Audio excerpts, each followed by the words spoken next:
What is the most disturbing, unexplainable thing that has ever happened to you or someone you know? I was walking home one evening down the road. I still live on when I got that horrendous creeping tremble between my shoulders and up my neck that I had only ever had when walking alone in a city. I was being followed by some creepy man, a whole different story. So I was looking around me, trying to figure out why I felt like this on a quiet country road in broad daylight. Finally, I noticed a figure across the field next to the road. Too far away for me to see any details, I just put it down to the farmer checking his crop and carried on walking. Kudos to my spidey senses for picking up someone so far away. It was right across a 20-acre field. I carried on walking. The feeling didn't go away, so I turned back to look over at the figure to see if they were still staring at me. I was getting pissed off by the thought that some weird bloke was just watching me, even from that far away. Ugh, this is where shit got weird. The figure was now about 3 times closer than they were before. Still just stood watching. Okay, I think that's some pretty quick sprinting on their part. Too quick, particularly in waist-deep barley, but whatever. I look away again, pick up the pace a bit. I'm only half a mile or so from home at this point. I'm also cursing myself for leaving my phone at home because I really wanted to call someone to help. The feeling gets worse, and for about 200 yards I don't look into the field. I just march on, determined to reach home. Finally, though, the feeling gets so bad I stop dead and turn around. This figure, whatever the fuck it was stood on the road about 50 yards back, close enough to see details, of which there were none. It was just shadow, from which I could see arms, legs, a head but no features. No shirt color, no face, nothing, in broad daylight. I study this figure for a moment before taking a step back and another. It just stays put, so I shouted something like, "Hey, can I help you?" And it doesn't move, so I turn around and book it the last bit home. I was wearing riding boots too, which are a bitch to run in, so I was skidding and sliding all over. When I reached my door, I took a quick look behind me. It was stood at the top of the driveway watching me. I get in, slam and lock the door and look out of the window. It was gone. Do I know what it was? Nope. Do I want to know? Also, probably not. Edit. For some reason, people can't seem to say username checks out without it disappearing. Yes, it does check out. I chose my username because of this. I hope this helps. When I was 9, my grandmother was diagnosed with terminal cancer. My dad wanted me to spend some time with her before she passed, so my parents sent me abroad to spend that whole summer with her. You would never have even known she was sick. We were having fun and enjoying life. She never even mentioned not feeling well, not once. We had a blast, and to this day, that was my best summer ever. End of August, I have to go back home because school is starting. So I get my stuff packed, say bye to my grandma, telling her I love her, and leave. When I arrived home, I called her and told HDR I made it back home okay, and that I love her. We talked for a bit, and then hung up. A few hours later, the phone rings. It's my grandfather telling my dad that my grandmother has fallen into a coma. My dad leaves on the next flight. A few nights later, I wake up in the middle of the night and start laughing. I felt happy. I smelled my grandmother. Her scent was everywhere. Whatever I smelled, it was her scent. I was just smelling everything and laughing when my mom heard me and came into the room. I was smelling the clothes in my closet and said, "It's Grandma. Can't you smell her?" My mother went white as ghost. Just then the phone rang. My dad called to tell us that my grandma passed away. I don't know. I have always believed that she came to say bye. My mom's whole side of the family was raised Catholic. All went to the same church in a small town in the south. I was there one summer as a kid with my mom. I'm maybe like 10 years old. My uncle's farmland backs right up to the church. Anyway, things haven't been going so well on the farm. Crops not growing right. Healthy animals randomly dropping dead. Chickens and small creatures showing up gutted even though he had a donkey to protect his cattle. Just weird shit that's never happened before. So one day, the adults are acting super weird and cagey. You know how they act when something big is going down but they don't want to scare the kids? Like that. My grandma, mom, uncle, aunt, some older cousins, and the priest and another man from the church are all hanging out on my uncle's farm, and they basically kicked me out of the house to go play. Naturally, being a very curious kid, I climb as high as I can in the nearest tree to the house, trying to eavesdrop. I hear a snippet of conversation here and there, but can't figure out what they're up to. Everyone leaves the house, following the priest to the barn, stables, chicken coop, etc. This entire time, I'm watching from the tree. While they're all down at the stables, I hear the door to the house open, and a woman I've never seen before, maybe 30 years old with brown hair and a blue dress, casually walks out the door. She briefly looks up at me in the tree. I wave. She ignores me and walks off down the dirt road. Okay then, okay? Once the adults are done with whatever they're doing, we all gather in the dining room of my uncle's house to have some lemonade my aunt made because it was such a warm day. I decide to pipe up and ask them who the woman in the blue dress was, since I'd never seen her visit before. Every adult in the room freaks out. My aunt starts crying. The priest looks like he might barf, and I'm told the woman was just visiting. Okay, whatever. A decade later is when my uncle finally tells me that the woman I saw was an apparition that had started appearing to parishioners at the church and next door on my uncle's land. They assumed she was a lost spirit trying to pass on, but after she attacked the priest at his house, also nearby, and farm animals started showing up dead, they decided she was some sort of demon who appeared as a young woman to hide her true nature. The day I saw her from the tree, the adults had gotten permission from the Catholic Church to perform an exorcism on my uncle's land. It appears I witnessed her leaving. I wonder where she was going. I'm 26 years old today, and the story of Evelyn, as the parishioners started calling her, she'd been spotted inside the church, still gives me goosebumps. She was completely expressionless when she looked up at me in that tree. Didn't seem in any hurry to leave either. The moment she was gone, the crop started recovering and we stopped finding dead and eviscerated livestock. I'm not religious, and I'm generally a pretty big skeptic, but I'll never be able to explain what I saw from the oak tree that day. There was one time I went camping with two of my buddies, but neither of them are real outdoorsy type. I was just kind of getting them into the whole camping hunting scene. Now, I love hiking. Exploring, more like because I hate just walking a trail. You're seeing nothing new, so took the two friends out there a ways, and got 2 miles from camp when they just wanted to go back. I said fine and showed them where to go on my phone, and made them put a waypoint on the other little GPS thing I had to follow. I wanted to keep going, so I did so by myself. They wanted the pistol I had on me for safety reasons, leaving me to walk alone in the forest with water and nothing else. No big deal, I thought. I found a steep hillside with rocks all the way down when I was about 5 miles from camp, and decided to go down. I followed the path at the bottom of this thing, which was at this point just a dry riverbed. I walked down, and it got steeper as I went further south. When I crossed a certain point, something just felt wrong. I started trying to look around for anything, but there was a huge log across the two hillsides, and when I crouched down to crawl under it, it felt like I was being watched. I looked up to my left, saw nothing, looked around to see if there was anything in the middle of the riverbed, then looked up to the right. Huge black canine. Too small to be a bear, but it looked like a wolf on steroids.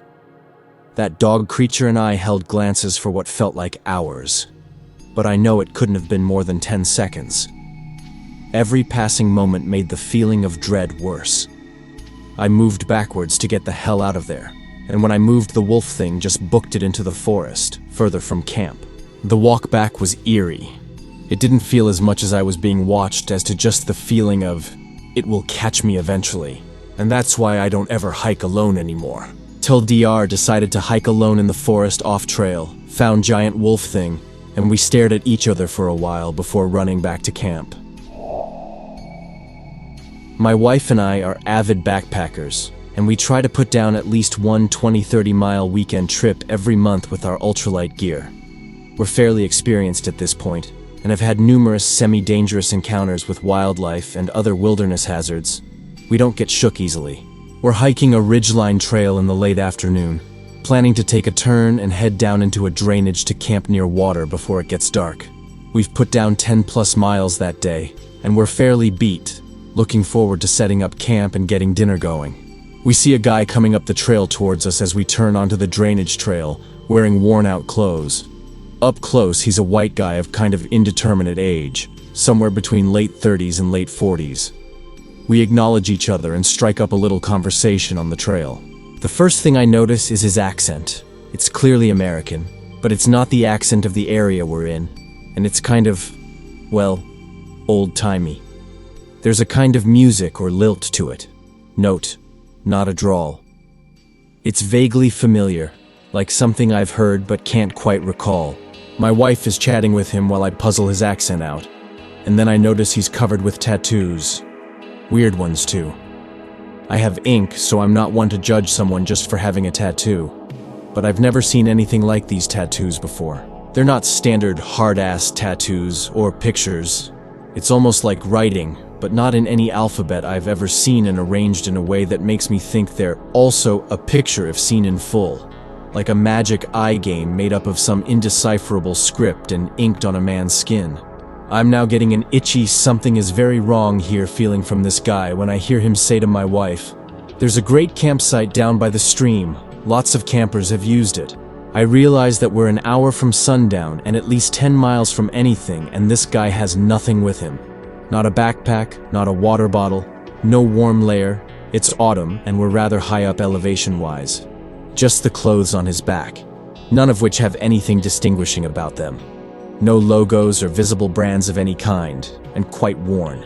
He's about to get overnighted on the trail without any gear of any kind, and only the one campsite within 6 miles of where we're standing. I hear my wife say, "That's where we're going to camp, thanks for the suggestion." And he smiles at us. His teeth are pointed, I assume filed, and curved inwards the back of his mouth. I don't mean just his incisors, I mean his front teeth on both top and bottom. I nod my agreement and say, "Enjoy the rest of your hike," and then we continue on. In another mile or two, we get down to the stream, and the campsite is lovely. Beautiful green grass about 3 inches high, flat, dry, easy water access. However, there's no sign that anyone has camped there in a very long while. As we're looking it over, we find there are a ton of stakes in the ground. You'll usually find a stake or two at high-traffic campsites, just because people forget them when they're packing up camp in the morning. We found more than 10, of wildly different ages and designs, some old school and rusty, others new and shiny. But none of the grass is bent or broken, except where we've stepped in checking the site. Wordlessly, we both shouldered our packs and hiked another, thankfully flat and easy, 6 or 7 miles to the next site. I'm neither spiritual nor superstitious, and I've never had any other experience that filled me with a sense of unexplainable fear or impending doom the way this one did. Edit. For those asking where, pretty sure it was West Virginia. We'll double-check with the missus and update on exactly where. Edit 2. Wife's pretty sure it was the Cranberry Wilderness, not too far from the WVVA border. So, I was plagued by pretty bad sleep paralysis for the majority of my childhood. Like, I would fall asleep normally and wake up with my face in the pillow, unable to move my body as I suffocated. No idea how I even survived those moments, TBH. Other times I'd hear loud whispering from multiple voices that I couldn't understand just outside my doorway, or hear loud static and doors open and close. Standard sleep paralysis, hallucinations and whatnot. It's rarely an issue anymore because I've altered the way I fall asleep. It only really happens now if I'm in such a state of exhaustion that I can't really fall into a proper sleep and kind of end up in limbo between being asleep and awake. Anyway, late last summer, I had just gotten back from visiting family over in England, so I was exhausted from traveling. I ended up falling asleep as I was watching something on my iPad and had some dream that I really can't remember all the details of now. All that I remember was that I had fallen asleep in the dream, and the doors in the hallway of this house that I was in starting to open and shut, as if someone was looking for someone, i.e. me. At this point, my dream self had woken up and was pretending to be asleep when the door to the room I was in opened up. I ended up waking up as well. Sort of. If you've experienced sleep paralysis, you should know what I mean. I was in that moment when you're conscious that you're not in your dream anymore because you're aware of your surroundings and can feel your body just being an immobile, heavy sack of meat and bones. Once I woke up, I felt this immense pressure, like someone much heavier than me was putting their weight on my back as they leaned over to whisper in my ear. I tried moving, and of course, I couldn't. I started to hear ambient noise as if there was a wind whipping up in my room, but it had been put through a filter and ended up kind of muted. As that pressure on my back increased, I heard a very deep, sinister voice loudly say, "No one will save you." I actually jolted right up after that, gasping dramatically like people tend to do in the movies and on TV and such. If it wasn't 3 a.m., I probably would have gone and crawled into my mom's bed despite being 20. I just tried not to cry instead and turned on the lights. I ended up forcing myself to stay awake until the sun came up, just in case it happened again. I don't usually scare easily, but fuck that. I'm still shaken up by how real it felt. My friend Ricky told me this story a few years ago. Rick is a very serious guy, conservative, mid-30s. He's not particularly religious, doesn't drink or do drugs, and he doesn't believe in anything supernatural. He's into hunting, fishing, eating deer and wild animals, and that's about it. He's not the type to tell tall tales. That's why I believe him when he told me this. When Rick was 24, he was in the bathroom when he heard someone walking around his house. It was his brother, Mikey. Rick is really surprised to see him because his brother is at college across the country. "I just want to tell you everything is cool, man. I'm fine," Mikey says. Rick is like, "WTF is going, what happened?" Mikey says, "I gotta go now. Sorry, don't have time to stay. Love ya," and walks out the front door.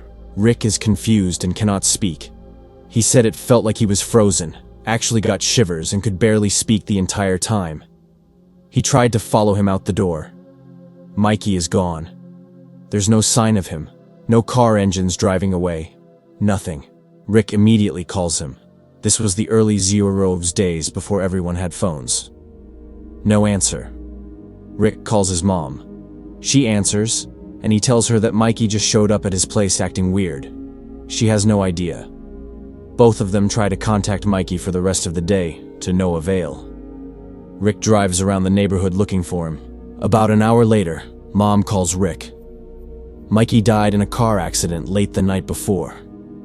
The car wasn't found until morning. It was in a field way off the road.